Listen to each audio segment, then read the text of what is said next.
ইজহার, তিনি একজন খ্রিস্টান। তিনি একটি বই লেখলেন, বইয়ের নাম হচ্ছে the 100 ranking of the most influential people and person in the world। বিশ্ব কাঁপানো 100 জন মনীষীর জীবনী এই গ্রন্থে, এই বইয়ে লিপিবদ্ধ করলেন। এই বিশ্ব কাঁপানো, পৃথিবী কাঁপানো 100 জন মনীষীর জীবনী সম্পর্কে তিনি লিখলেন। এই 100 জন মনীষীর মধ্যে প্রথমে যার নামটা আসলো, প্রথমে যার নামটা নিয়ে এসেছেন, তার নাম হচ্ছে আমাদের আপনাদের নবী, আমার আপনার নয়নমণি বিশ্ব নবী মুহাম্মদ সাল্লাল্লাহু আলাইহি সাল্লাম। অথচ তিনি একজন খ্রিস্টান পাদ্রী ছিলেন।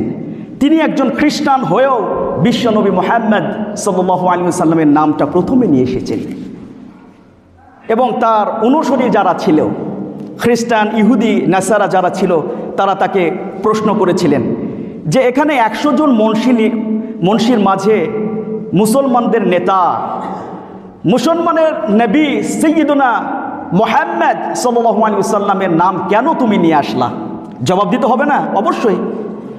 সে একজন খ্রিস্টান ধর্মের পাদ্রী, যাজক, অথচ একজন মুসলমানের নেতাকে প্রথমে তার স্থানটা দিচ্ছে কেন, কি জন্যে?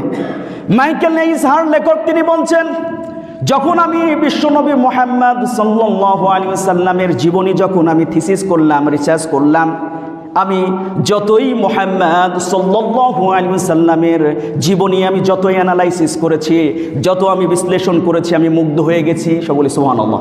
অথচ তিনি ছিলেন একজন খ্রিস্টান।